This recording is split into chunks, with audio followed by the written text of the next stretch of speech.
Bismillahirrahmanirrahim. Saat ini saya sedang berada di kediaman dan juga perpustakaan Ustadz Ucu Najmuddin, yang beliau selain sebagai dai juga sebagai praktisi holistic medicine. Sekaligus beliau juga menjadi owner dari pesantren holistik.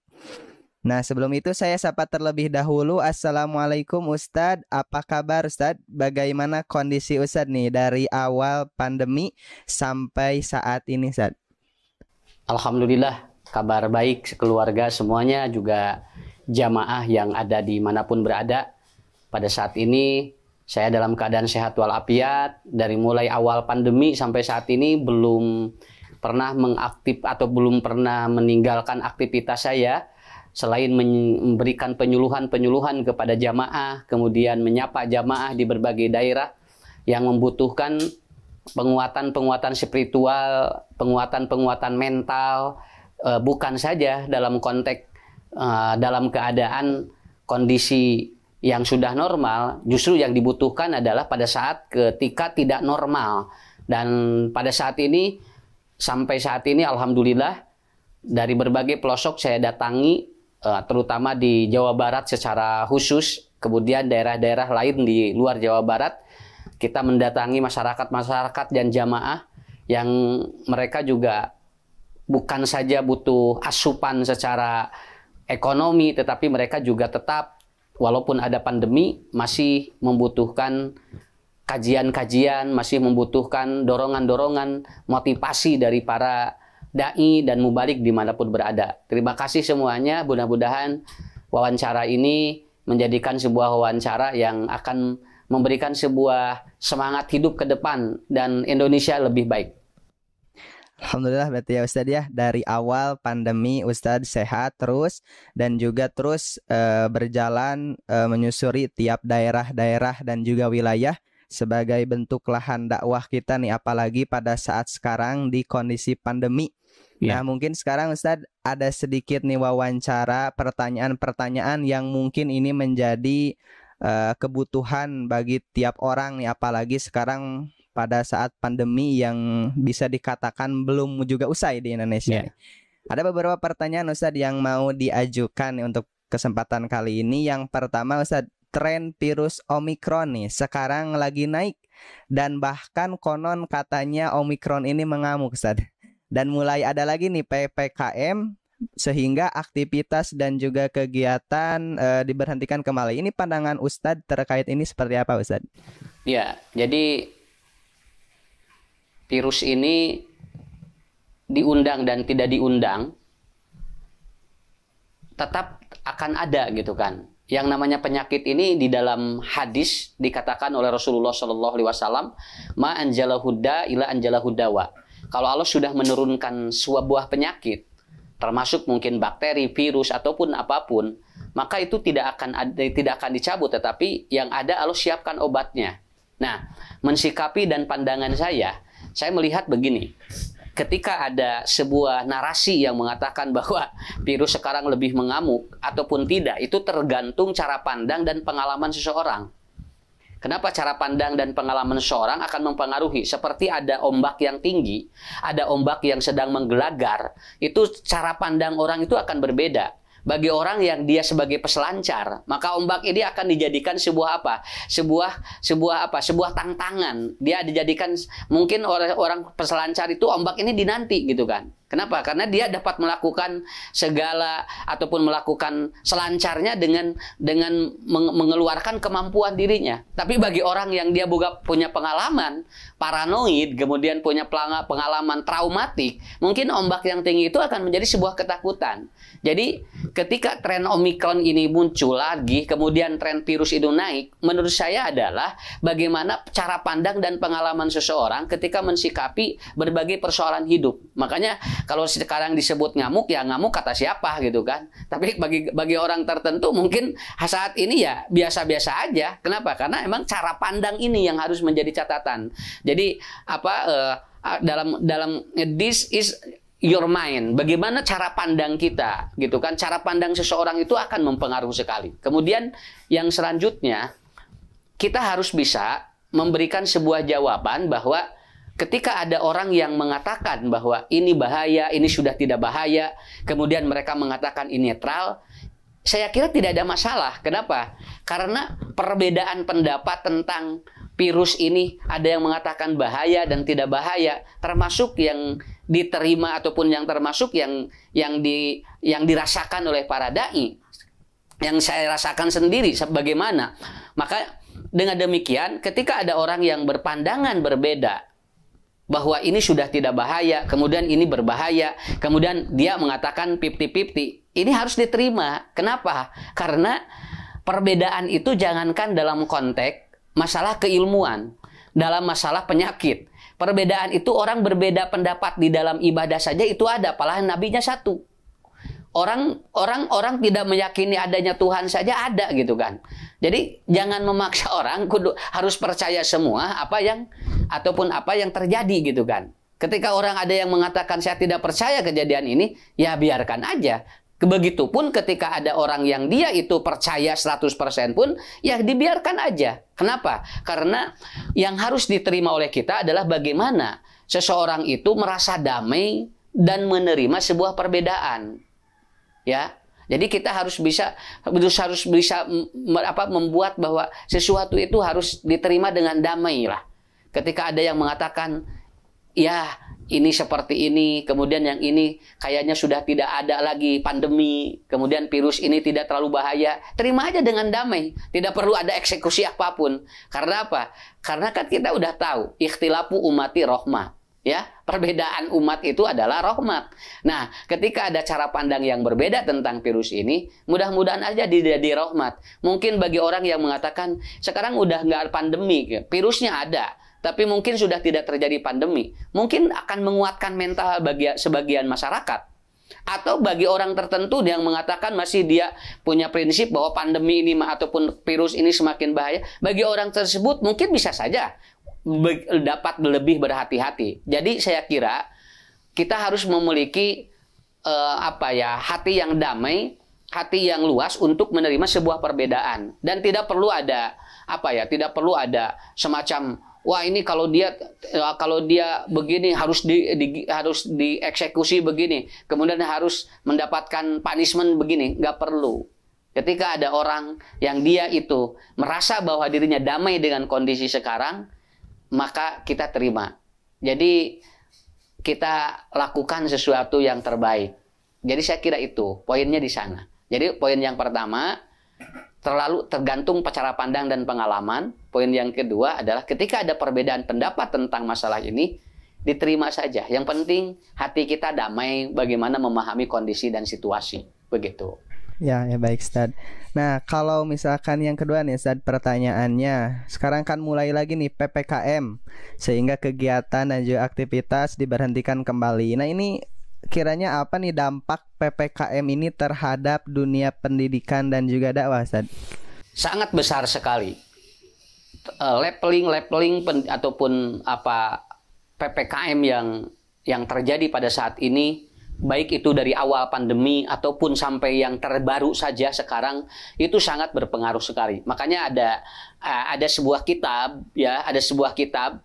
yaitu Al-Khawatir fi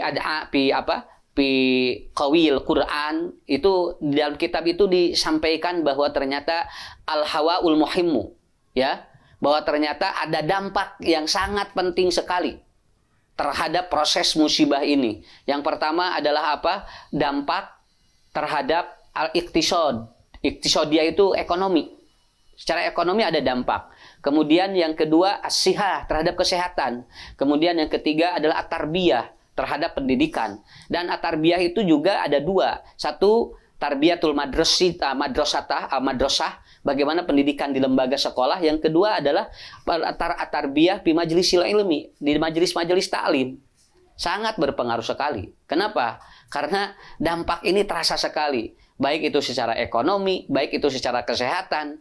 Ketika ada informasi bahwa ini akan trennya naik lagi dan akan ngamuk, itu secara tidak langsung itu akan mempengaruhi sistem tubuh manusia.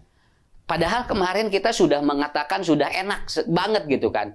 Oh, kita sudah melakukan aktivitas pengajian sudah bahagia gitu kan ya. Majelis taklim sudah merasakan kenikmatan bertemu dengan teman, kemudian dia bercengkrama. Saya kira hal-hal yang seperti ini akan meningkatkan antibodi. Begitu terjadi hal yang seperti ini, maka tren terjadinya ataupun perubahan ini sangat-sangat berpengaruh sekali, terutama di dunia pendidikan. Dan perlu dipahami sekali bahwa kalaupun sekarang anak-anak sudah tidak boleh sekolah, bukan tidak boleh ya, dibatasi kembali untuk sekolah, itu pengaruhnya sangat besar sekali. Kenapa? Saya beberapa kali atau beberapa hari ini mengisi di berbagai sekolah, baik itu parenting guru ataupun parenting orang tua, itu keluhan-keluhannya luar biasa gitu kan. Yang terasa sekali apa kemampuan anak yang sampai barusan itu di salah satu sekolah ya, di salah satu MI, dia menyatakan bahwa biasanya target kami adalah 3 juz.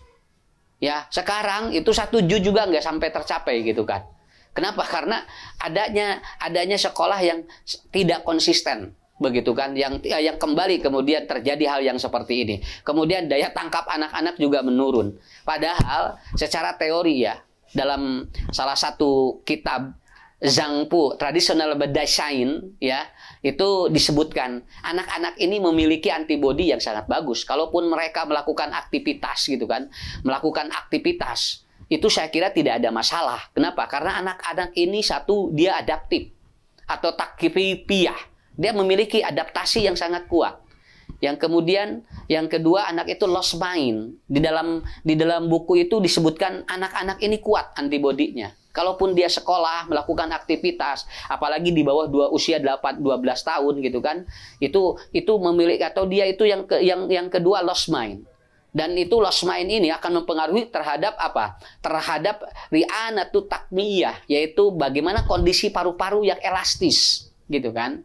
Kemudian yang selanjutnya, pengaruh anak-anak itu selain lost mind, dia itu kan dalam bahasa ininya tidak memiliki riwayat-riwayat penyakit yang berat. Jadi kalau mereka tetap berjalan dalam dunia pendidikan, saya kira tinggal disupport bagaimana aturan, ikuti prokes, kemudian lakukan pendidikan yang ataupun dilanjut ke, termasuk nanti majelis taklim.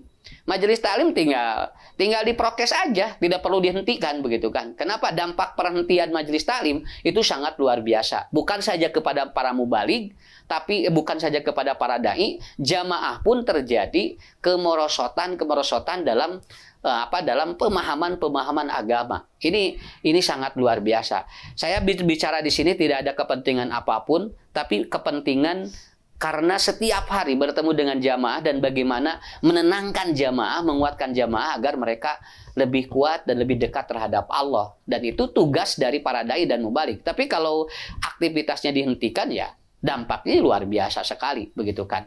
Saya kira itu kuncinya di sana. Berarti sangat berdampak sekali ya Ustaz ya, terkait dengan dampak PPKM ini terhadap pendidikan dan juga dakwah, baik itu kepada seorang dai-nya maupun itu kepada jamaah itu sendiri ya Ustaz ya. Nah mungkin Ustaz terus yang ketiga nih ada pertanyaan, menurut Ustaz siklus apa secara sunatullah bila penyakit dan yang sakit ini naik terus Ustaz? Saya ini di dalam hadis dikatakan la tamutu nafsun hatta balagha rizquha. Siklus perputaran. Wala tamutu nafsun hatta yubaddilhu rizqan akhar. Jadi kalau ada orang yang sakit, ada orang yang sehat, itu ada siklus pembagian rezeki gitu. Jadi nggak mungkin orang terus sehat gitu kan. Dalam konteks semua Jawa Barat aja sehat semua, itu kan akan ada yang dirugikan nanti. Jadi bagaimana nanti kaitan-kaitan dengan setiap apa yang berhubungan dengan orang yang sakit itu berapa triliun uang yang bergulir, berapa ratusan miliar uang yang bergulir karena ada orang yang sakit.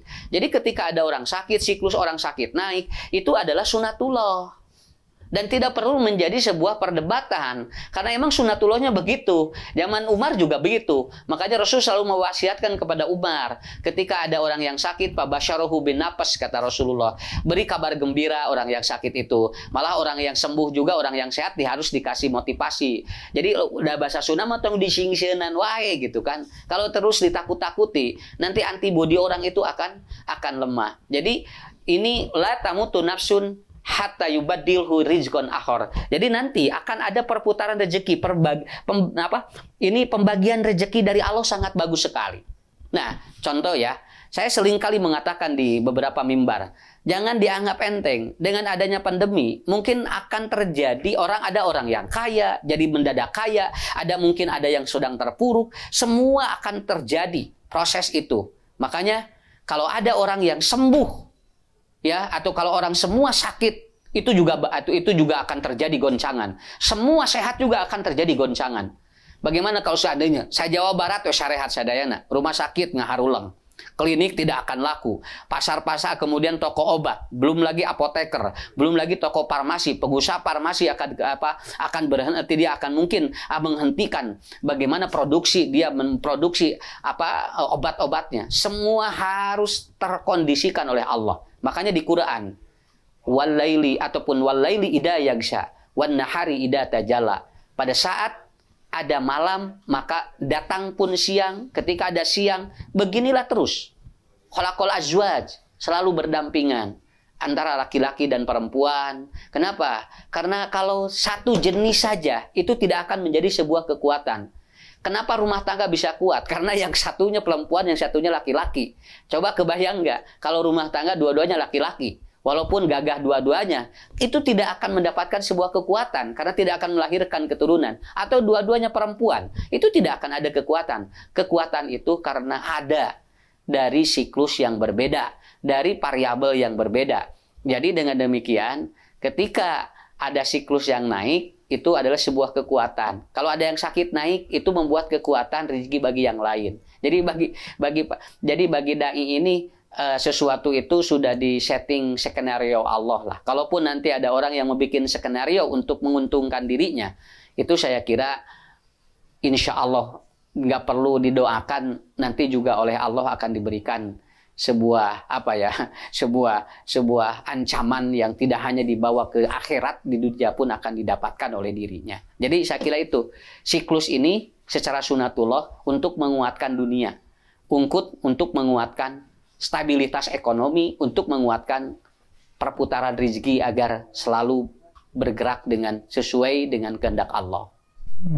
Ya, baik. Terus Ustaz, yang keempat nih, apa yang harus kita lakukan agar dakwah ini tetap bisa berjalan saat meskipun trennya ini lagi naik ya pada saat pandemi ini, yang bahkan udah mau mencapai 3 tahun nih. Bagaimana nih Ustaz yang harus kita lakukan agar dakwah ini tetap berjalan, Ustaz? Ya, saya sebagai dai kemudian juga mewakili mungkin beberapa dai tadinya berharap bahwa setelah kemarin kita mengalami sebuah, bukan euforia gitu kan, sebuah kebahagiaan yang betul-betul dirasakan. Saya sebagai yang langsung berhadapan dengan jamaah, sangat bahagia sekali. Jamaah mereka sangat sumringah begitu kan, mereka bergerak untuk datang ke suatu pengajian, mereka kemudian mendatangi masjid, mereka kemudian menyalurkan infak dan sodakohnya, kemudian mereka pun bertemu dengan satu sama lain, sampai ada yang dia itu saking bahagianya mencucurkan air mata. Karena bahagia setelah setelah beberapa tahun mereka tidak dipertemukan dalam suasana keagamaan yang betul-betul nikmat. Kemudian sekarang muncul lagi. Ini cukup shock. Jadi ini cukup shock begitu kan. Makanya ketika sudah ada tren lagi sekarang, maka saya mengambil sebuah teori di dalam Al-Quran ataupun di dalam salah satu kitab, ya. Di sana di kitab ini ditulis, atau kitab ini salah satu kitab yang menyusun tentang tentang bagaimana kehidupan manusia antara penyakit dengan dirinya atau dengan seseorang, ya. Jadi as-su'al fil jawabil kafi anid dawa wasyifa. Ini di sana disebutkan bahwa ada satu materi itu namanya yaitu al-handasatul fizaiyat, ya gitu kan. Kalau dalam bahasa kerennya atau medesainnya mungkin ini adalah ini disebut dengan bahasa physical engineering. Jadi istilah physical engineering ini bukan saja muncul pada waktu sekarang, tetapi ternyata itu sudah dilakukan dan itu sudah ada ketika kitab itu memaparkan tentang teori yang ada di dalam Quran surat Al-Kahfi. Di dalam Quran surat Al-Kahfi tentang Ashabul Kahfi yang dia itu melakukan, ataupun Ashabul Kahfi dia tidur 309 tahun lalu bangun dalam keadaan dia betul-betul segar, sehat gitu kan, dan bahagia. Makanya di dalam kitab itu disusun bagaimana untuk meningkatkan antibodi, ya. Karena kita sudah tidak lagi berbicara bagaimana ini yang disebut, kalau bahasa sekarang disebutnya prokes yang paling efektif gitu kan. Prokes yang paling efektif. Ya. Jadi atau disebut dengan physical engineering. Nah, di dalam kitab itu disebutkan yang pertama adalah gurupatu pasihatin wa aklin. Jadi aktivitas dakwah jalan aja. Lakukan di ruang-ruang terbuka, di ruang-ruang dan pikiran yang terbuka. Dan itu adalah salah satu cara agar terjadi prokes yang sangat efektif sekali. Prokes ini jadi gitu kan. Makanya kemarin saya menyampaikan, jadi satpam ini kuat, tapi ternyata masih jebol karena pintunya itu ternyata tidak dikunci. Yang pertama adalah apa? Gurupatu pasihatin wa aklin. Beri ruang pikiran untuk terbuka.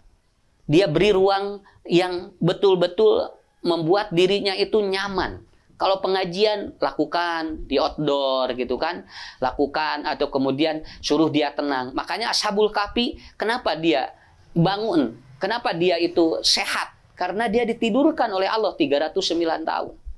Dan ketika ditidurkan itu tenang. Masalahnya sekarang orang kan tidak mungkin tidur terus. Makanya butuh ruang pikiran dia untuk apa? Untuk jernih, untuk dia sehat.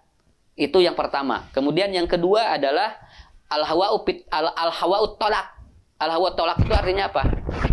Ya, suruh dia bergerak ke tempat-tempat terbuka begitu kan. Jadi kalau orang suruh diam di rumah, itu tidak akan apa ya? Itu tidak akan sehat begitu kan. Jadi kalau bahasa cicing di imah itu adalah itu membuat tidak sehat. Kalau orang ingin sehat itu adalah apa? Fil hawa'it tolak. Dalam kitab itu suruh dia bergerak keluar, ya. Dan ini adalah wasiat yang disampaikan oleh Rasulullah juga kepada Umar bin Khattab, ya, bahwasanya manusia itu yuqawadu qalbu datal yamin wa datal shimal. Dan itu dilakukan oleh Allah kepada Ashabul Kahfi, digerakkan di dalam tidurnya itu, ke kiri ke kanan, ke kiri ke kanan. Nah, jadi biarkan orang piknik gitu kan ya, jadi seger. Jadi dia bahagia gitu kan. Sekarang cari cing di imah, diem di rumah. Nah itu mumet lagi. Ini prokes yang bagus itu adalah di tempat terbuka. Ya. Dan ini sudah saya lakukan ketika saya melakukan ketika melakukan karantina. Jadi yang ketika pada saat itu membludak, sebagian orang yang dia tidak mendapatkan tempat, saya dibawa di pesantren holistik. Nah di pesantren ini saya dibuka di depan sawah, kemudian di depan sungai, di depan gunung. Dia pagi jalan-jalan, kemudian dia senam. Ini salah satu yang sudah diterangkan ribuan tahun yang lalu begitu. Kenapa? Karena orang untuk sehat itu kan butuh itu, ya. Yaitu yang kedua fil hawa'it tolak. Dia harus di tempat yang terbuka. Makanya kan menurut Ibnul Qayyim, rumah yang selalu terbuka dan sering diinjek oleh orang itu kemungkinan rumah itu akan hangat dan akan memunculkan sebuah nilai-nilai kesehatan. Ya, tapi rumah yang sering ditutup, digembok dan tidak pernah terinjak oleh orang, itu di dalamnya itu banyak bertebaran bakteri-bakteri yang mungkin rumahnya itu bersih tapi tidak pernah terinjak karena tidak ada kehangatan. Rumah yang hangat itu rumah yang sehat gitu kan. Nah, kemudian yang ketiga adalah apa? Du'usyam. Apa? Moyan. Itu prokes yang paling efektif gitu kan. Du'usyam. Kalau sekarang namanya sunlight. Jadi mereka suruh berjemur, kemudian jalan. Jadi kalau kemarin itu banyak yang piknik, sebetulnya syariat gitu kan ya. Nah, coba kalau juru dia itu melakukan aktivitas di luar. Pengajian jangan berhenti, tapi lakukan physical engineering, ya, physical engineering. Sekolah juga kalau bisa lakukan physical engineering. Karena ini udah terlalu lama gitu kan, udah terlalu capek. Maaf kalau apa yang saya sampaikan tidak sesuai, nggak apa-apa, karena kan berbeda pendapat, silahkan, tergantung referensi yang dibaca gitu kan. Dan saya mempelajari dari ilmu holistik dan pesantren holistik yang saya kelola itu menggunakan teori-teori itu, dan ternyata terbukti Allah juga memberikan sebuah sistem alam. Saya ambil contoh, kemarin saya ngisi di salah satu tempat. Di sini dia ada ngobrol, Pak Ustadz katanya, ini di kebun binatang ini kalau tidak ada pengunjung itu binatangnya milu riut. Nah. Jadi sekaya tidak semangat gitu katanya. Kalau ada pengunjung itu si binatang kayaknya sumringah. Begitu itu katanya binatang itu ataupun ditutup kembali itu kayak salah tres. Ya kayak salah tres. Jadi monyet ge amun aya pengunjung mah bunga gitunya. Mau enggak mun aya pengunjung mah. Tapi begitu ditutup deui eta teh senajo kelihatan itu tidak semangat. Oh ini luar biasa, dan ini di Quran sudah disebutkan. Ternyata perlakuan manusia terhadap alam, dan itu akan kembali kepada dirinya. Dan itu sudah terjadi. Coba aja tempat-tempat yang dikunjungi banyak orang itu cenderung itu kan itu hangat gitu kan. Itu cenderung lebih bahagia, orang lebih happy. Dan ternyata betul. Laut ketika tidak ada pengunjungnya itu sepi banget. Dan itu ternyata membuat suasana itu mencekam dan semua orang sekitar sana sakit. Hampir itu mereka banyak pikiran. Tapi begitu banyak pengunjung, semua bergerak, dan itu ternyata bahagia dan ternyata menumbuhkan kesehatan. Jadi maaf, di dalam dunia holistik itu dibalik. Semakin rame, semakin sehat. Semakin sepi, semakin sakit gitu kan. Kayak ngobrol jeung macan, ngobrol jeung monyet di kebun binatang kira sok. Lamun teu aya nu ngalongok da sarua. Kita aja kalau kita sakit nggak ada yang menjenguk, masukin aja ICU. Itu kan tegang. Tapi begitu banyak yang menjenguk atau sakitnya bareng-bareng, itu saya kira akan lebih bahagia. Saya kira itu, ya. Nah ya, baik Ustadz, mungkin sebelum ini nih ada pertanyaan lagi yang kelima nih Ustadz. Menurut Ustadz sebagai da'i dan juga praktisi dari holistic medicine, aspek apa nih yang harus dimiliki oleh setiap orang, khususnya bagi orang yang beriman, dalam mensikapi kondisi seperti ini? Jadi ditinjau dari segi holistic medicine-nya seperti apa nih Ustadz yang harus dimiliki Ustadz? Sekarang ini orang-orang sudah kehilangan rasa takut terhadap Allah. Jadi mereka ini terus mengikuti rasa takut yang ada pada dirinya. Karena takut di dalam Quran itu, satu ada takut karena faktor psikologis. Yang kedua ada takut karena dia menyerahkan dirinya kepada Allah. Surat Fussilat ayat 30-32 sebagai jawaban yang sangat simpel dari Allah. Innal ladzina qalu rabbunallah tsumastaqamu. Orang yang dia bahwa tidak ada sesuatu kecuali ini adalah sudah ditentukan. Dan kita menyerahkan raditu billahi robban. Wabil islami dinan wabi Muhammadin nabiyya wa rasulah. Saya kira itu sudah ada jawaban dari Allah. Tatanazzalu alaihil malaikat. Kita akan dijaga oleh malaikat. Allah takhafu, tidak akan ada rasa takut yang berlebih, gitu kan? Kemudian wala tahzanu, mereka juga tidak banyak bersedih. Kenapa? Semangat hidupnya. Seharusnya narasi-narasi yang disampaikan adalah menyemangati jamaah, menyemangati umat, menyemangati rakyat supaya mereka betul-betul hidup. Karena apa? Mati dan hidup manusia sudah ditentukan oleh Allah. Ikhtiar manusia lakukan, ikhtiar kepada Allah pun tetap harus dilakukan. Karena kita tidak bisa hanya mengandalkan scientific, tapi ternyata ada ketentuan-ketentuan Allah yang mungkin itu menjadi rahasia. Dan kita menghadap Allah dengan tersenyum. Ya ayat Tuhan nafsul mutmainnah. Itu dalam keadaan sedang beribadah, dalam keadaan sedang dekat dengan Allah. Itu lebih mulia daripada kita menghadap Allah dalam penuh ketakutan. Ya, jadi menurut saya kita buka pikiran, kita buka hati. Coba kita kerjasama. Dai, praktisi kesehatan, kemudian para ekonom, kemudian pemangku-pemangku. Kalau ini bekerja sama, saling merasakan apa yang dirasakan oleh orang lain, maka ini akan terjadi kekuatan yang sangat besar. Saya kira kuncinya adalah pandemi ini akan kembali kepada pikiran-pikiran kita semuanya. Tetapi tetap, walaupun berupa main, tapi tetap Allah tergantung sangkaan hambanya. Gimana? Baik, pemirsa yang dirahmati Allah, mungkin dari kelima tadi pertanyaan tadi mudah-mudahan bisa menjadi penenang jawaban atas kondisi dan juga aspek-aspek yang perlu kita miliki pada saat sekarang ini. Mungkin Ustadz sebelum terakhir dan juga sebelum ditutup sesi pada kesempatan kali ini, mungkin ada closing statement nih untuk menenangkan juga para jamaah yang mungkin sekarang lagi mendengarkan ataupun bagi umumnya bagi kita semua. Ustadz, mangga untuk closing statement Ustadz. Mengelaborasi pandangan orang yang berbeda dengan hati yang damai itu akan tenang. Ketika ada orang yang berpendapat bahwa pandemi ini sudah berakhir, ataupun ada yang berpendapat bahwa virus ini sudah tidak berbahaya seperti awal, itu bakal membantu masyarakat untuk lebih menenangkan jiwanya. Ataupun kita tetap waspada, tetapi tetap tidak perlu terlalu paranoid. Dengan catatan, kita terus ibadah, lakukan prokes yang terbaik, lakukan aktivitas sewajarnya, dan waktunya kita melakukan physical engineering. Al-Hanada 1, ya, pizaiyah.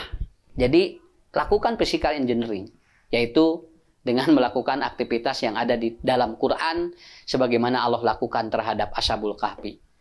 Saya doakan semua rakyat Indonesia insya Allah akan dalam keadaan sehat walafiat.